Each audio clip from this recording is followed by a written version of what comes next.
If you're trying to figure out how to cram the most flavor into your Thanksgiving turkey this year, this is the video for you. Hey guys, I am Steve the Cookout Coach, and today we're going to be talking about the most iconic holiday meal. That's right, we're going to be talking about a Thanksgiving turkey, and I thought about what can I do this year that's different than other turkey videos we've done.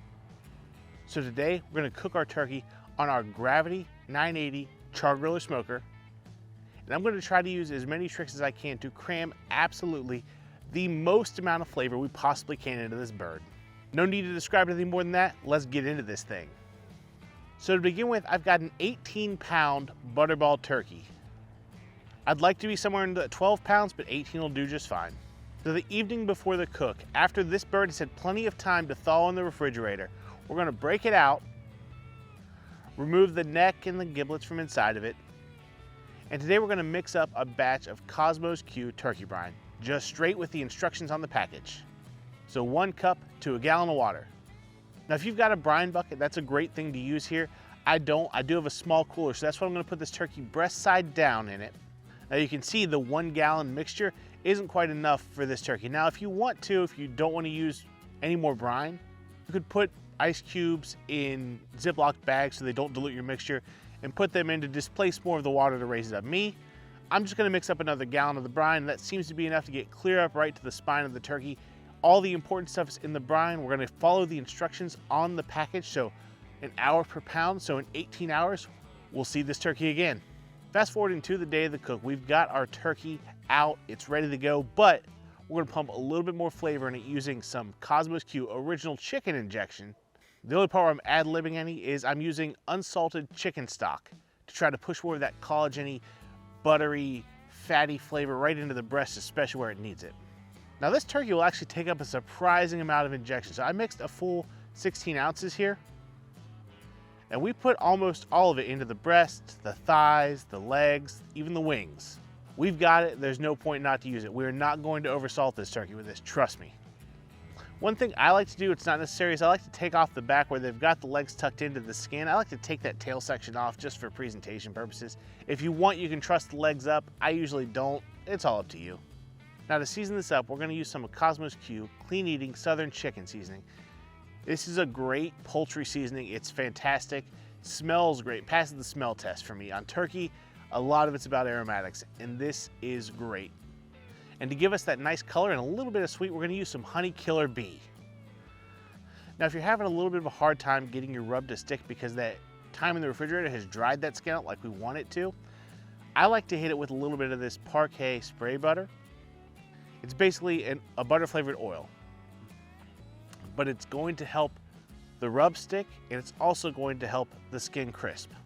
With our turkey seasoned to our satisfaction, nothing left to do now but fire up that Gravity 980. I'm gonna toss in a single piece of cherry wood, and I'm gonna crank it right now up to 350 degrees. We're gonna get this turkey on, and we're just gonna check it at the hour marks.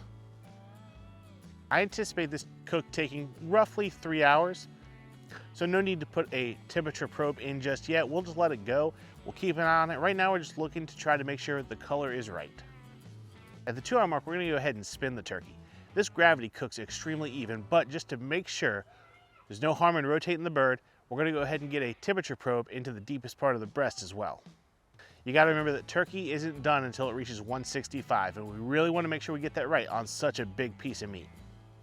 Gonna give it a spritz down with the butter to help crisp that skin up, and close it up. Now here's where I make a little bit of a mistake. In my quest for crispy skin, I'm gonna crank the temperature on this up to 420 degrees.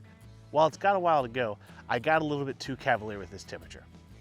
I came out and checked it at about 3 hours, and we had gotten a little too dark for me, and the skin had split a little bit on one of the legs. Nothing catastrophic, but I did go ahead and tint this turkey with some foil. So my recommendation to you would be to leave it at 350 either the whole way through, or if in the last maybe 15 degrees you weren't happy with the skin, go ahead and crank that temperature up then. We'll see how this turkey comes out. I'm not really worried about it, but it is a little bit darker than I would like. And at 3.5 hours, we've hit 165 in the breast. I've confirmed it with an instant read thermometer. Nothing less to do now but get this turkey out into some light, heat up a little bit of Cosmos Q raspberry chipotle barbecue sauce because I want to see how that tastes on this bird, and get to carving.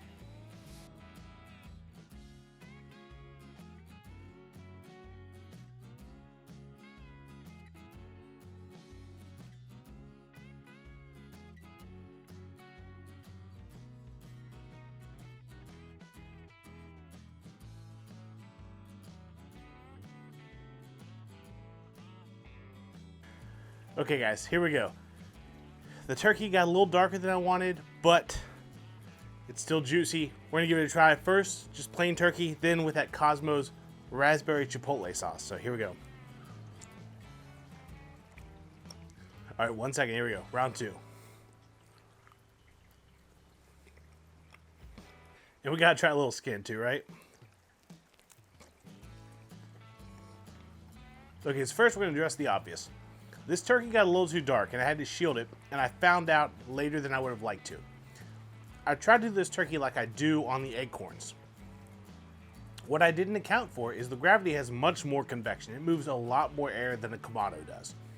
Because of that, I should have checked it earlier. My skin got a little dark. It even busted on the leg a little bit. Not a big deal. The meat is still very tender, very juicy. The turkey itself, off of that gravity, I put one piece of wood in, one small piece of wood, and I got a really, really great grill flavor. Like, that flavor is all there that you expect. Like, you know this turkey came off of an outside cooking apparatus, probably using charcoal. It is moist. There is tons of flavor in there. It is not too salty for having both injected and brined. The skin is delicious, even though it's a little dark. Knowing what I know now, I wouldn't have ramped it clear up to 420. I would have kept it at that 320, maybe up to 350, and just let it ride. But other than that, this turkey has a ton of flavor and moisture inside of it. This turkey was sort of a learning experience and experiment. I wanted to try all the tricks I had at my disposal, also figuring out what it's like to do turkey on the gravity cooker. But hey, if you're looking for just a traditional Kamado style turkey, meet me over here and let's talk about bacon grease.